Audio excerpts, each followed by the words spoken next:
Okay. If anyone's here, let me know. I'm having difficulty figuring out whether or not I'm live on Facebook.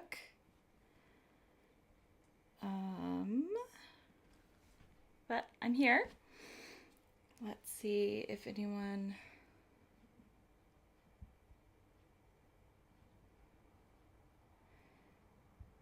We should be streaming over on Facebook on my main page. Maybe not from the event. Yeah, that's what's happening. Okay.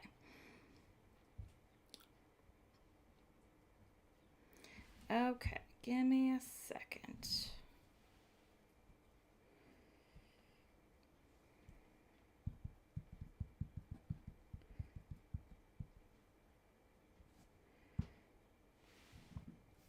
Gotta love these learning curves. Still trying to figure out these fancy dancy things. But that's okay. It's all practice. Nobody's getting hurt. So if you're here, go ahead and jump in the comments and say hi. I can see them all from both places. I'm streaming in Facebook and in YouTube because I'm trying to be fancy. So boundaries.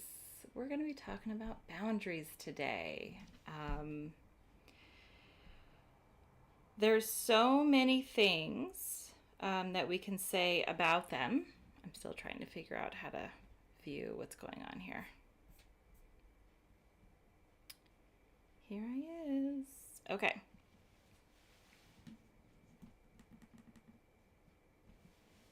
Okay. I do notice that there is quite a bit of a lag time between me talking and comments that are going to come through or the closed captions that I'm seeing. So if it takes me a while to get back to your comment, that's why. No one's here, so you didn't hear me say that. Yay! Okay. So boundaries. I was always that person that thought like, oh, I am so good at boundaries. I'm the boundary queen. I know how these work. Let me tell you. And it turns out for a really long time, I was not incorrect. I was just shallow in my knowing about boundaries and what they are. And what that means is, in general, I thought like boundaries were like, I'm going to keep myself safe. I'm going to keep you out. You can't do that to me. I'm going to put a limit on this. Like that's what I thought of as boundaries. And it's also what I've heard other people say about boundaries. So with that being said, I'm going to take you down on a little memory road for a second. And over the summer, I went to a group coaching program that was also with horses, and it was amazing. It was called Live Your Gift with my personal coach, Geeta, and Ezra, and they own Herd Spirit. And we were doing an exercise about setting a boundary with one of the horses. And we weren't to use any physical manipulation in order to get them to stay there and create like space in between us, right? A boundary. There's space in between you and we're going to keep this space here so that we all feel safe, right? I was like, I got this. Boundary queen. Well, I didn't do very well. I got all like stiff and hard and kind of stared off over the horse's face and said like, you shall not pass. And who was I working with? I think I was working with Zip. And he put his head down and he just took a few steps towards me like, yeah, hon, this isn't how that works. That's not a boundary. And I was like, okay, we'll try it again. And I did it again. And I got really, really stiff. And I was like, yes, I'm going to set a boundary. You shall not walk towards me. I got all hard and stiff again. And he was just like, still not it. And walked towards me. So I was like, oh my gosh, what is going on here? So I looked this horse straight in the eyes. And I was like, oh, I have to include you in this. You have to be part of this process. It's not just about me keeping myself safe, but it's also about keeping you safe. And what that means is we have to create an agreement together, right? We have to have what I like to call a container. So that was this moment of super clarity where I was just like, oh, I have to include this into you. So I got real soft and I looked him in the eyes and I just like held this really loving space in between us. And he didn't move. I could have walked away. He would have stayed there. He would have been connected with me still. And it was amazing. And that changed all of my knowing about boundaries from there on out. It was just like now I have new information. My learning is deepened. So what I would like to invite you to do is put it in the chat. Again, there's a big delay. What you think a boundary is and how you've been using boundary in your own life. Just really quickly. And I'll tell you what my previous learning was exactly that was it's a boundary. You don't come near me. You don't get to hurt me. You don't get to say that to me. You, me, right? Like you're not going to do something to me. I'm keeping you out. And when I was even preparing for this little live that I have going on here, I was thinking about like, if we're thinking about this boundary as like a wall, keep people out. Well, what happens when you let people in, right? Then they're on the inside of the boundary and they're staring at that wall. And what if that makes them feel like they're trapped? And that really had a lot of resonation with me with, I create this boundary of like, you have to be this thing in order to stay here. In order to stay in my safety place, you have to show up this way. And that can make people feel uncomfortable, trapped. They don't feel safe because they don't really know what to expect and they don't have a say in it.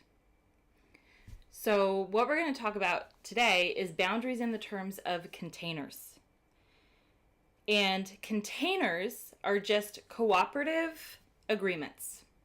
I usually have a nice little mason jar that I use for this demonstration, but I don't have it. So I'm going to use my coffee cup. So this is a container.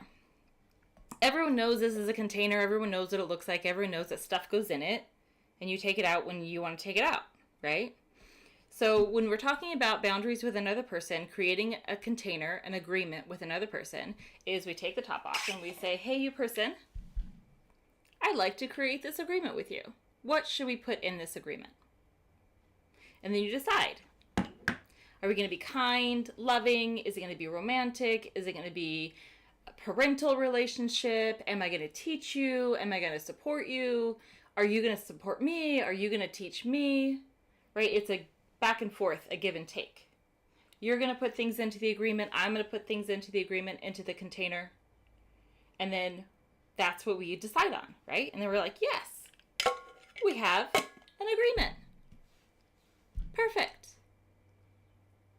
So what happens when someone tries to put something in the agreement, in the boundary, in the container that you don't like?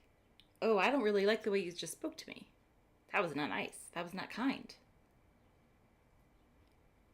Then you get to say, ooh, I don't like that.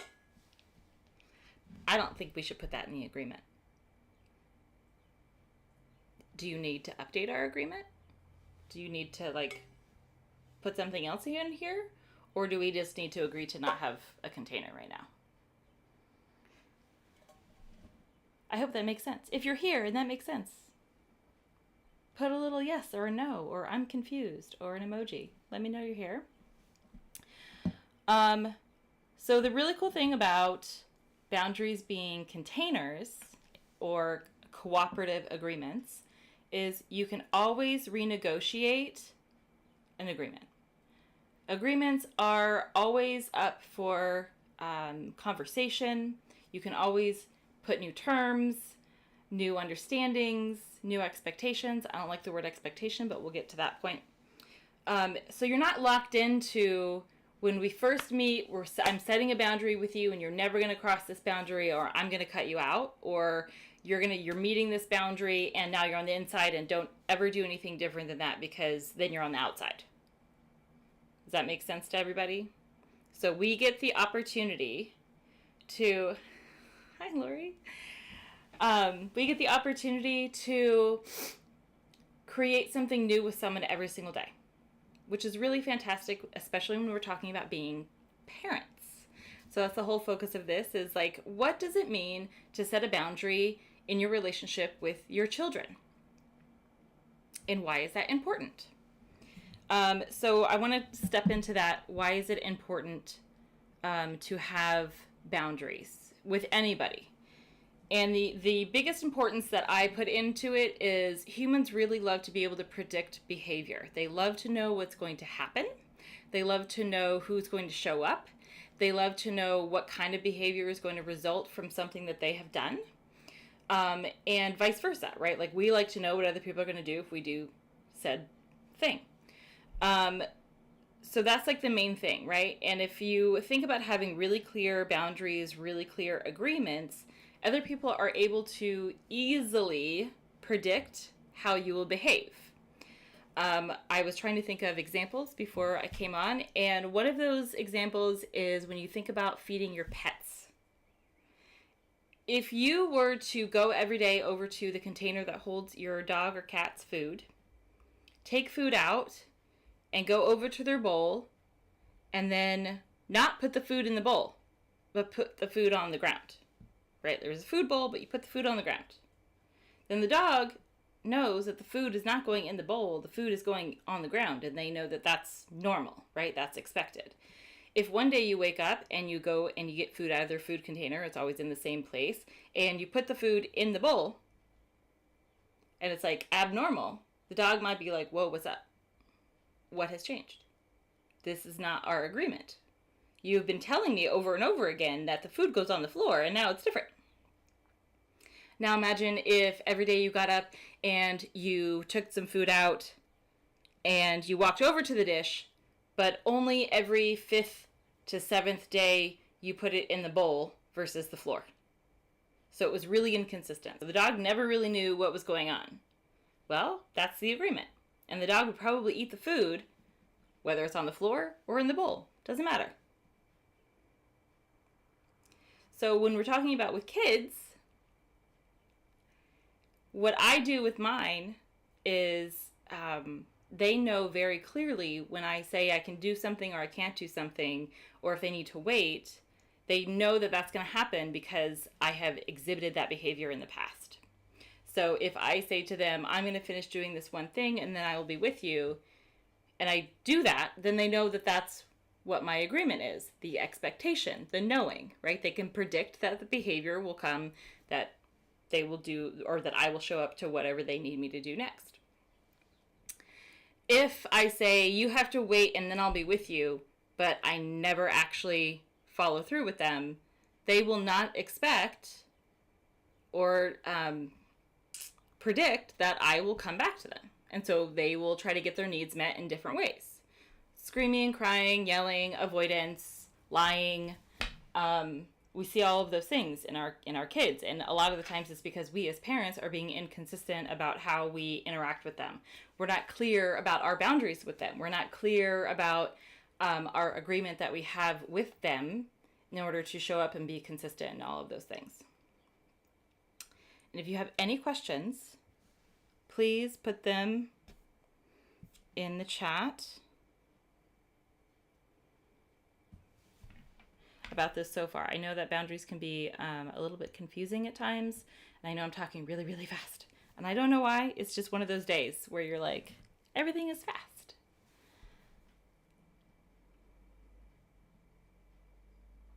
For those of you who don't know, who are in the chat, my friend Lori, who said, so good to see you after so many, many years. I used to know Lori when I lived in Yosemite, when I was all of 20 and 21 years old. And Lori is from South Africa and now living in New Zealand with his wife and children.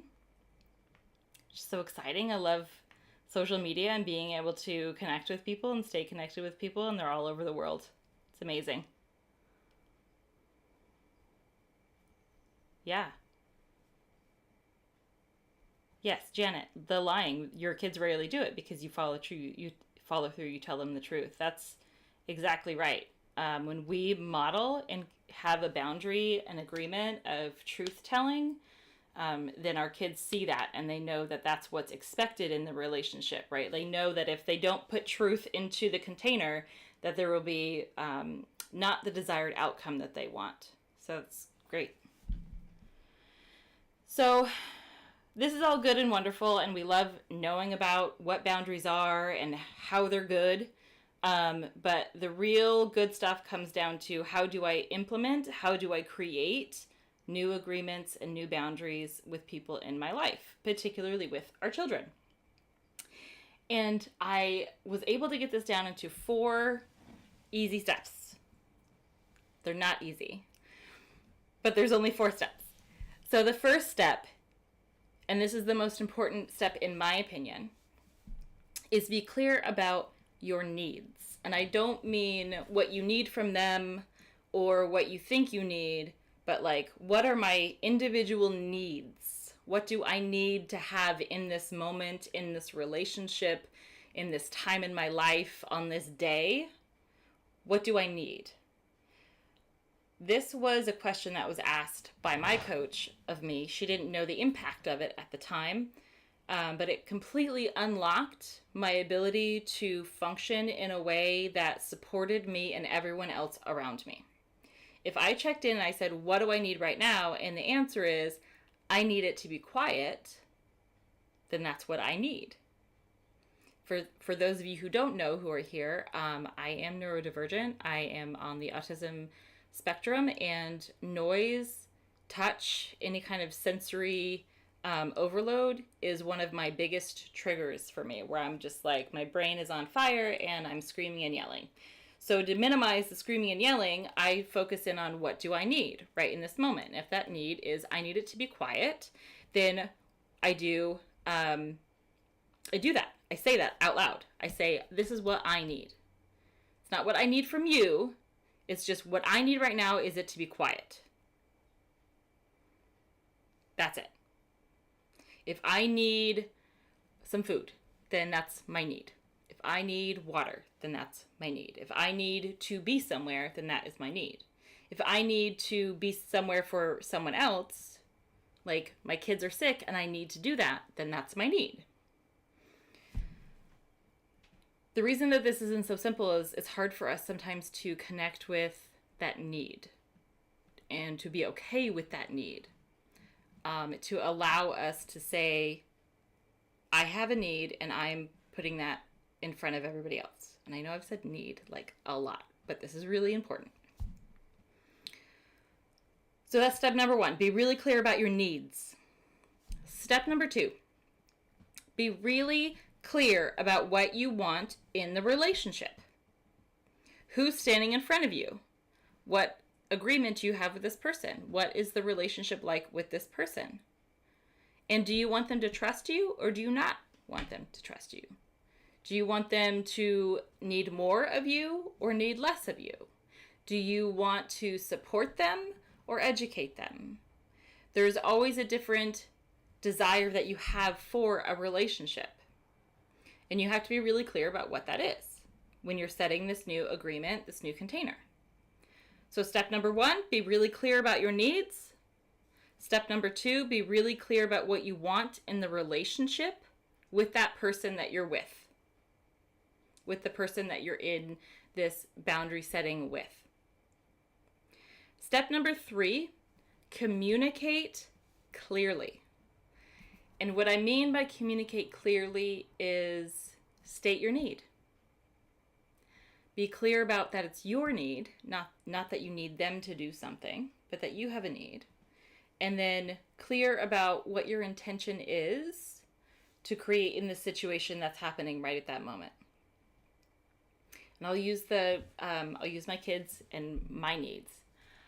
I cannot mentally do 2 tasks at once, or I become overwhelmed. If I try to do them both at the same time, I do both very shallowly, and then I get flustered and confused. And then that leads to overwhelm. And when I have overwhelm, then I don't function very well as a mother. So when I have a need, such as I need to eat, or I need to get food ready for my kids, That's a great example.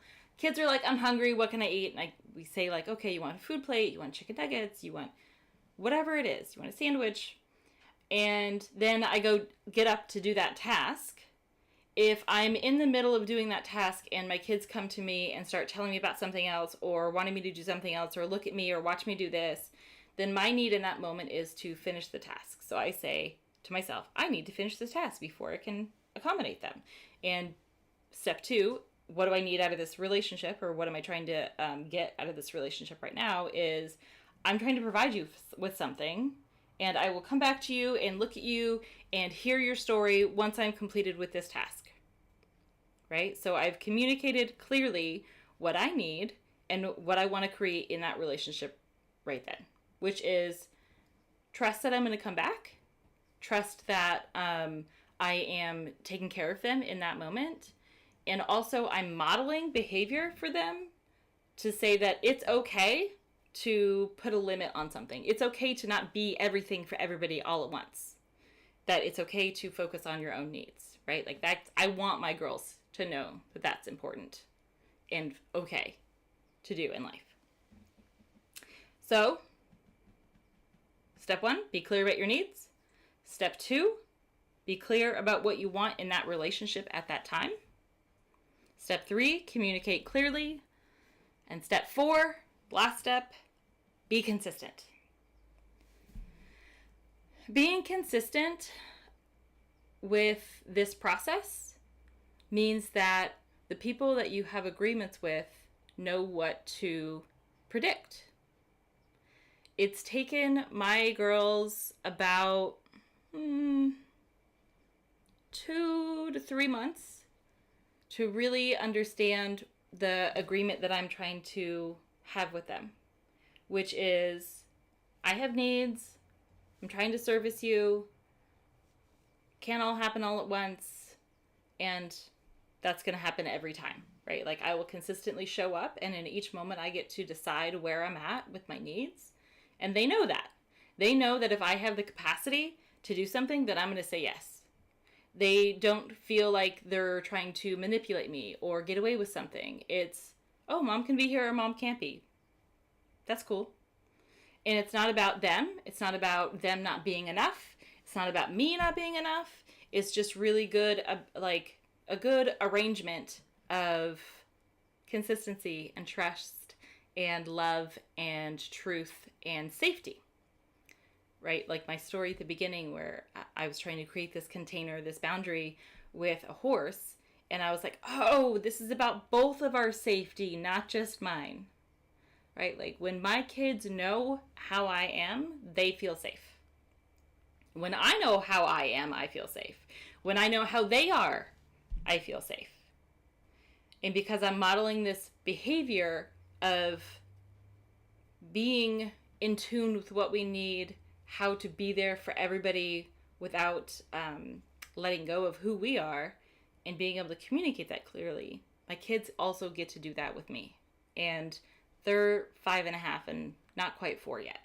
And they can do that. They can tell me what their needs are. They can tell me what was possible for them in each moment with me. And they can communicate that clearly. And we are consistent in that with everyone. And I show up the same way for them. Like I validate their needs and all of those types of things. So I'm wondering if anybody has any questions or if that's all been really confusing. I never really know when I do these things. I just start talking and rambling. I had notes, but it's not always the same. So I do have some information here at the end. I know a few of you have been here for a couple of the different lives, and I really appreciate that. I am doing some group coaching that's coming up this month. Just kidding, next month starts July. And there's 2 different functions. I have one that's strictly for parents that are going through either they have a neurodivergency or they're parenting children that have neurodivergency, to support that. It's a very, very specific way of parenting, as well as another group that will be larger, more inclusive, of all kinds of needs. And they're both under my Create boundary background of having the courage to release, allow. I don't remember what they are. Here, I'll show you the image. We'll read it. The courage to release, embrace, accept, and transition to excellence. That's what it is. It's all about getting really clear about what we need, and being able to show up for the people around us consistently, and be the best person that we can. So I do want to give you a few links for that if you want more information on them. Here is the link for just the general information. I'm trying.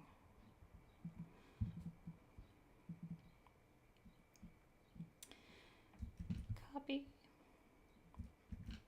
Oh, it will not let me put it in. I'll put it, most of you are here from Facebook, so on the event page, I will go ahead and put those links in case you guys want to check those out, or you can just run over to my website. I'll put that in the chat if I can type.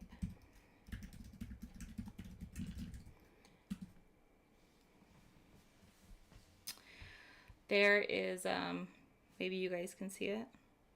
I think it's only doing my chats to YouTube. That's okay. All right. Well, thank you so much for joining me, you guys. I love talking about boundaries, and if you have any other questions about this, please send me a DM or an email, however works for you, or a text if you have my phone number. I love that too. And we can talk about boundaries more, or parenting, or all of the other things that I have going on, or just to reconnect.